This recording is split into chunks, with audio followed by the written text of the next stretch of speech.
بسم اللہ الرحمن الرحیم الحمد للہ رب العالمین وصلی اللہ وسلم علی نبینا و مولانا محمد وعلی آلہ وصحابتہ ومن تبعہم بإحسان الی یوم الدین اما بعد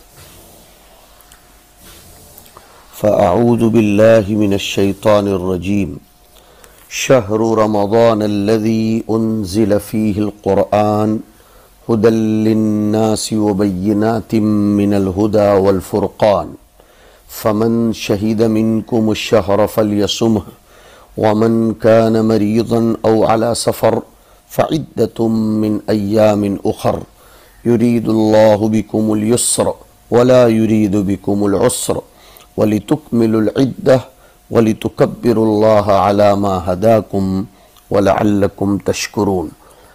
آیت شریفہ کا پہلے ترجمہ سن لیجئے۔ ماہ رمضان ہے جس میں قرآن مجید بھیجا گیا ہے، جس کا وصف یہ ہے کہ لوگوں کے لیے ہدایت ہے اور واضح الدلالت ہے، من جملہ ان کتب کے جو کہ ہدایت ہیں اور فیصلہ کرنے والی ہیں۔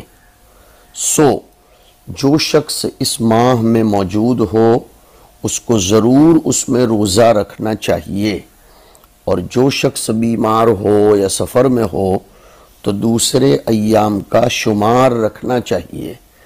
اللہ تعالیٰ کو تمہارے ساتھ آسانی کرنا منظور ہے اور تمہارے ساتھ دشواری منظور نہیں ہے، اور تاکہ تم لوگ شمار کی تکمیل کر لیا کرو اور تاکہ تم لوگ اللہ تعالیٰ کی بزرگی بیان کیا کرو اس پر کہ تم کو طریقہ بتلا دیا، اور تاکہ تم لوگ شکر ادا کیا کرو۔ یہ ہوا آیت کریمہ کا ترجمہ۔ اللہ رب العزت اس آیت کریمہ میں قرآن مجید کی اس آیت شریفہ میں رمضان کے فلسفے، اس کی حکمتیں اور اس میں روزوں کے فرض کرنے کی فضیلت وغیرہ، اور قرآن اور رمضان میں مناسبت بتلاتے ہیں۔ حدیث شریف میں آتا ہے کہ صحف ابراہیمی اور توریت و انجیل سب کا نزول رمضان ہی میں ہوا ہے، اور قرآن شریف بھی رمضان کی 24ویں رات میں لوح محفوظ سے اول آسمان پر سب کا سب ایک ساتھ بھیجا گیا۔ اس لیے فرمایا انزل فیہ القرآن، نزل نہیں فرمایا، اور اسی لیے فرمایا انا انزلناہ فی لیلۃ القدر۔ ایک ساتھ بھیجنے کو، ایک ساتھ اتارنے کو انزال کہتے ہیں۔ پھر تھوڑا تھوڑا کر کے حالات کا جس طرح تقاضا ہوا، حکمتوں، تشریعی حکمتوں کی جس طرح بھی معاملہ کے اعتبار سے ضرورت پیش آئی، حضور اکرم صلی اللہ علیہ وسلم پر مناسب احوال نازل ہوتا رہا۔ وَنَزَّلْنَاهُ تَنزِيلًا لِنُثَبِّتَ بِهِ فُؤَادَكَ وَرَتَّلْنَاهُ تَرْتِيلًا۔ ہر رمضان میں حضرت جبرائیل علیہ السلام نازل ہو جانے والے قرآن کو آپ کے سامنے مکرر سنا جاتے تھے۔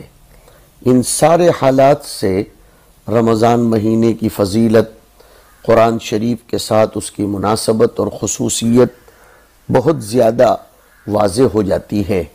اس لیے ہی تو اسی مہینے میں تراویح مقرر ہوئی، قرآن کی خدمت اسی مہینے میں، اس کی تلاوت اسی مہینے میں، اس کے ساتھ کا لگاؤ اسی مہینے میں بہت زیادہ اہتمام اور فکر سے کرنی چاہیے، کہ اسی واسطے تو یہ مہینہ مقرر اور معین ہوا ہے۔ انسانی قدورتیں، نفسانی قدورتیں اور تاریکیوں کو دور کرنے اور انسان کے دل کو صیقل کرنے میں روزہ ایک بے مثال تریاق اور بے نظیر اکسیر ہے۔ اللہ کی طرف سے نور اور تجلیوں کے دسترخوان سے فائدہ اٹھانا ہو تو وہی شخص فائدہ اٹھا سکتا ہے جس نے حسی اور مادی دسترخوان کو کم سے کم 29 دنوں کے لیے لپیٹ کر رکھ دیا ہو۔ یہی تو بات ہے۔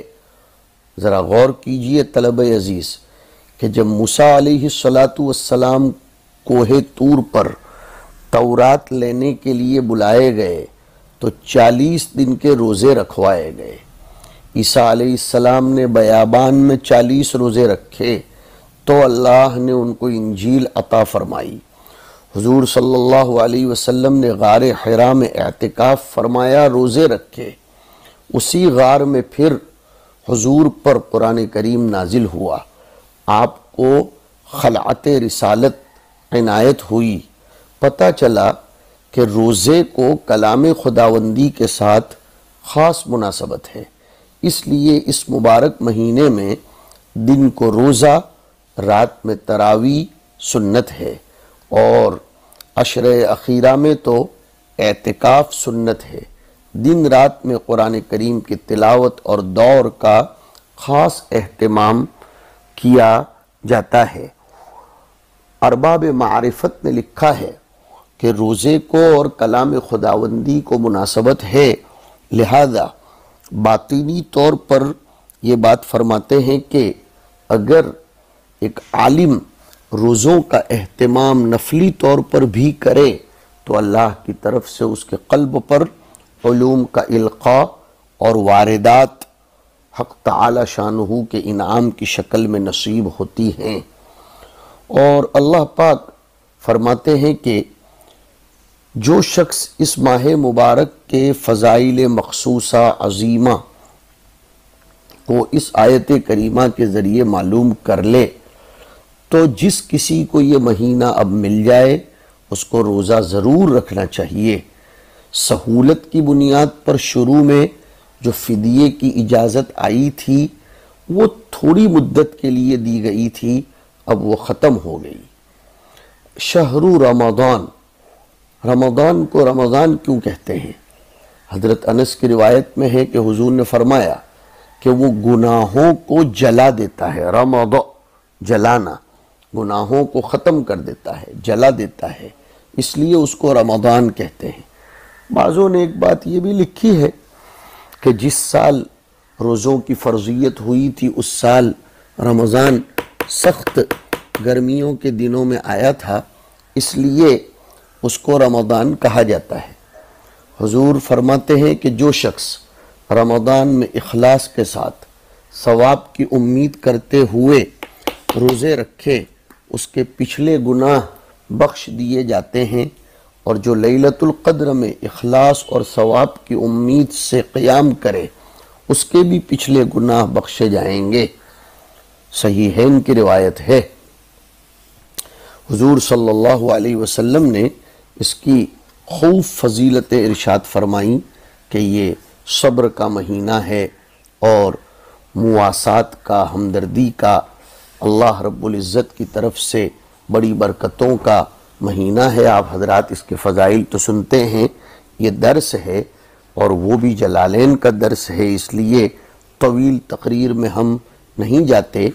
حضور نے فرمایا کہ اس مہینے کے شروع میں رحمت، درمیان میں مغفرت اور اخیر میں جہنم سے خلاصی، اس لیے اس مہینے میں 4 خصلتوں کی خوب پابندی ہونی چاہیے۔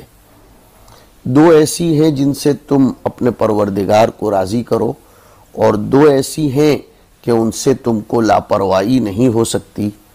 اللہ کو راضی کرنے کی 2 خصلتیں تو یہ ہے کہ اول تو گواہی اس بات کی دو کہ اس کے سوا کوئی معبود نہیں، دوسرا اللہ سے مغفرت طلب کرو، اور 2 خصلتیں جن سے تم کو کوئی لاپرواہی نہیں ہو سکتی، ایک تو یہ کہ جنت کا سوال کرتے رہو، اور دوسرا یہ کہ آگ سے پناہ مانگتے رہو۔ حضرت مجدد الفسانی رحمۃ اللہ علیہ کے حوالے سے بعض مفسرین نے لکھا ہے کہ رمضان کا پورا مہینہ بہت زیادہ مبارک ہے، لیکن انوار و برکات جو اس مہینے کے دنوں سے وابستہ ہیں وہ اور ہیں، اور جو خیرات و برکات اس مہینے کی راتوں سے متعلق ہیں وہ تو کچھ اور ہی ہیں۔ اور ممکن ہے کہ اسی وجہ سے یہ حکم ہوا کہ افطار میں جلدی اور سحری میں تاخیر کریں۔ صحابہ کرام کے نفوس قدسیہ اللہ کے انوار و تجلیات سے روشن ہو گئے تھے، روزے کی طبعی مشقت اور گرانی بھی ان کے دل سے بالکل نکل گئی تھی، تو پھر ہمیشہ کے لیے یہ حکم آیا جو ہمارے آج کے سبق کی آیت میں ہے کہ فمن شہید منکم الشہر فلیصمہ۔ یہ آیت جب نازل ہوئی تو صحابہ کرام اس عروج تک پہنچ گئے تھے کہ روزے کی شدت اور مشقت یہ مبدل بفرحت و لذت ہو گئی تھی، اور یہاں تک نوبت پہنچی تھی کہ حضور تو مسلسل روزہ رکھنے کی ممانعت فرمانے لگے، ورنہ صحابہ صوم وصال رکھنے لگے تھے۔ صحابہ کرام صوم وصال اور صائم الدہر ہونے پر اصرار کرنے لگے تھے، اس لیے کہ عروج ہو گیا تھا ان کو۔ میں نے جیسے ذکر کیا کہ روزے میں جو مشقت ہوتی ہے طبعی طور پر، اب وہ فرحت و لذت سے بدل گئی تھی۔ تو اس بات کو یاد رکھو کہ اب فدیے کی طرف رجوع کرنے کی ضرورت نہیں ہے۔ نیز آج کے سبق کی اس آیت کریمہ میں اللہ نے اپنا نظام سمجھایا کہ یرید اللہ بکم اليسر ولا یرید بکم العسر۔ اللہ نے جو رمضان میں روزے کا حکم فرمایا اور عذر کی وجہ سے مریض اور مسافر کو افطار کرنے کی اجازت دی، اور دیگر اوقات میں اس کی شمار کے برابر روزوں کے قضا کرنا واجب فرمایا، ایک ساتھ یا متفرق جس طرح بھی رکھے، تو اس میں اس کا لحاظ رکھا گیا ہے کہ مخلوق پر، انسانوں پر سہولت ہو، دشواری نہ ہو، اور یہ بھی اللہ کو منظور ہے کہ تم اپنے روزوں کی شمار پوری کر لیا کرو تاکہ تمہارے ثواب میں کمی نہ آئے۔ اور اللہ نے اس کو بھی ملحوظ رکھا کہ تم اس طریقے سراسر خیر کی ہدایت پر اپنے اللہ کی بڑائی بیان کرو، اپنی نہیں، اور اللہ کو بزرگوں سے یاد کرو، بزرگی سے، اور یہ بھی اس کو مطلوب ہے کہ ان نعمتوں پر شکر کرو، شکر کرنے والوں کی جماعت میں شامل ہو جاؤ۔ روزہ بڑی مفید عبادت جو ہم پر واجب فرمائی گئی، مشقت اور تکلیف کی حالت میں سہولت بھی فرما دی، اور جب فارغ ہو جائے تو پھر اس نقصان کے جبر کا طریقہ بھی حق تعالی شانہ نے بتلایا، اور وَلِتُكَبِّرُ اللَّهَ عَلَى مَا هَدَاكُمْ کے ذریعے تربیت بھی فرمائی کہ اپنے روزے رکھنے پر، نیکیاں کرنے پر ذرہ برابر تمہیں اترانے کی ضرورت نہیں ہے، بلکہ یہ اللہ کی توفیق سے ہوا ہے، اس کی طرف توجہ اور رخ کرنا چاہیے، ورنہ کئی صحت مند، تندرست، مستنڈے، توانا یہ بھی روزہ نہیں رکھتے ہیں، اس لیے کہ ان کو توفیق خداوندی میسر نہیں ہے۔ اور اللہ رب العزت اس آیت کریمہ میں خوب فرماتے ہیں کہ انزل فیہ القرآن، رمضان کی زبردست فضیلت فرمائی۔ اس آیت سے بظاہر تو عشر اخیرہ کی طرف بھی خصوصی توجہ دلائی جا رہی ہے، اس لیے کہ شب قدر عشر اخیرہ میں آئی۔ اور یہ بھی سنیے کہ اللہ نے اس آیت میں رمضان کی جو فضیلت بیان فرمائی ہے، اس فضیلت میں غور کرنے سے پتہ چلے گا کہ وہ فضیلت جب پورے رمضان کی ہے تو عشر اخیرہ کے لیے بدرجہ اولا و اتم ہوگی۔ دیکھا آپ لوگ دیکھ رہے ہیں، فرماتے ہیں کہ ماہ رمضان ایسا مہینہ ہے جس میں ہم نے قرآن نازل کیا، وہ قرآن ان صفتوں کے ساتھ متصف ہے، ہدی للناس وبینات من الہدا والفرقان، قرآن کا نزول ماہ رمضان میں بڑے انعامات، ہدایات و برکات کے ساتھ ہوا۔ رمضان 30 دن کے زمانے کا نام ہے، اور اس آیت سے یہ پتہ نہیں چلتا کہ اس طویل زمانے کے کس جز میں قرآن نازل ہوا ہے، لیکن اگر ہم اس کے ساتھ شروع سبق میں جیسے میں نے کہا اس آیت کو ملا لیں، انا انزلناہ فی لیلۃ القدر، تو دونوں کے مجموعے سے وقت کی تعیین بھی معلوم ہو جاتی ہے۔ ان دونوں آیتوں کے دیکھنے سے یہ پتہ چلتا ہے کہ قرآن کریم کا نزول ماہ رمضان کی شب قدر میں ہوا۔ شب قدر رمضان میں نہ ہو یہ شبہ پیدا کرنا تو پھر ایسی صورت میں دوسری آیت کو اس سے ملانا فائدہ مند نہیں ہوگا۔ تو اس کا جواب یہ ہے کہ اول تو شب قدر کا رمضان میں ہونا حدیثوں میں موجود ہے۔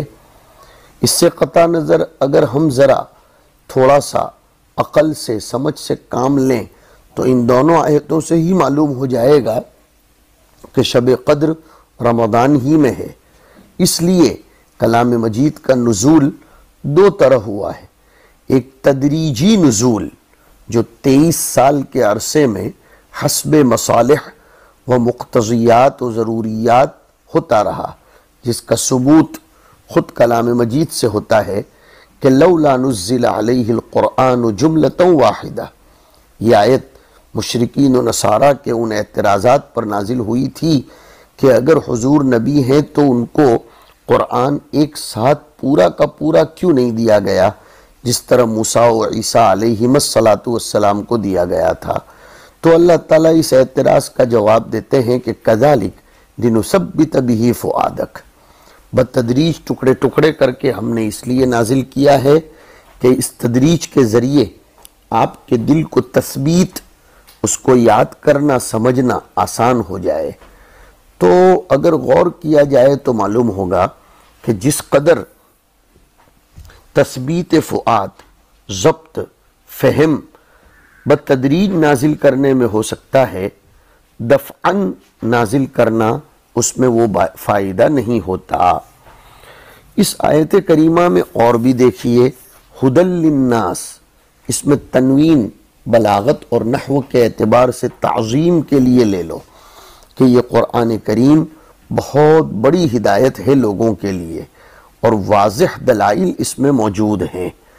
یہ ہدی للناس کے بعد وبینات من الہدا، یہ عطف تفسیری ہے۔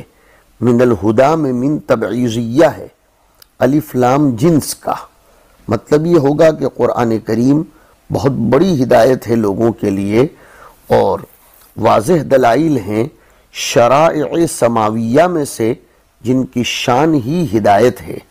شرائع سماویہ تو کئی ایک ہیں، ان میں سے ایک قرآن کریم بھی ہے، من تبعیضیہ ہے، اور تخصیص بعد التعمیم ہے کہ تمام کتب سماویہ اور تمام شرائع ان کی حالت اور صفت ہدایت ہے، مگر قرآن کریم کو اس تخصیص سے ذکر کرنا یہ اس کی فضیلت بیان کرنے کے لیے ہے۔ اور فرقان یہ ہدایت کے لوازمات میں سے ہے، اس لیے کہ حقیقت کے واضح ہو جانے کے بعد بین الحق والباطل امتیاز اور فرقان یہ لازم ہے، اس لیے ہم نے کہا کہ فرقان یہ ہدایت کے لوازمات میں سے ہے۔ ایک اشکال ہو سکتا ہے کہ موقع تو ہے رمضان کی فضیلت بیان کرنے کا، چنانچہ اوپر سے صوم ہی کا ذکر چلا آ رہا ہے اور بیان کی گئی قرآن کی فضیلت، اس کی کیا وجہ ہے؟ تو اس کا جواب یہ ہے کہ فضیلت بیان کرنے کی دو صورتیں ہوا کرتی ہیں۔ ایک تو یہ کہ خود اس چیز کی فضیلت بیان کر دو، اور دوسرا یہ کہ فضیلت بیان کرو دوسری چیز کی اور اس کی فضیلت اس سے لازم آئے۔ ہاں، یہ بہت اچھا طریقہ ہے، کیونکہ اس میں دعوے کے ساتھ دلیل بھی آ جاتی ہے کہ فضیلت تو بیان دوسرے کی ہو، لیکن اس دوسری چیز کی فضیلت سے اس چیز کی فضیلت لازم آ جاتی ہو. ہاں، ایک چیز کی فضیلت سے دوسری چیز کی فضیلت لازم آ جائے تو پھر اس کے ساتھ دعویٰ اور دلیل دونوں جمع ہو جاتی ہے کہ رمضان کی فضیلت اس طرح لازم آ گئی کہ ماہ رمضان وہ ہے جس میں ایسا ایسا کلام نازل ہوا ہے. جس مہینے کو اتنی بڑی چیز سے ملابست ہو گئی ہو تو وہ مہینہ کتنی فضیلت رکھتا ہوگا. ماہ رمضان میں نزول قرآن سے برکت، اس کے دو مطلب لیجئے. ایک تو یہ کہ برکت اس کو قرآن کے نازل ہونے سے حاصل ہوئی، اور دوسرا یہ کہ برکت اس مہینے میں پہلے سے تھی. قرآن کے نازل ہونے سے نور علی نور ہو گیا. نبی خود نور اور قرآن ملا نور، نہ ہو پھر مل کے کیوں نور علی نور. جی ہاں، یہ شعر ہے.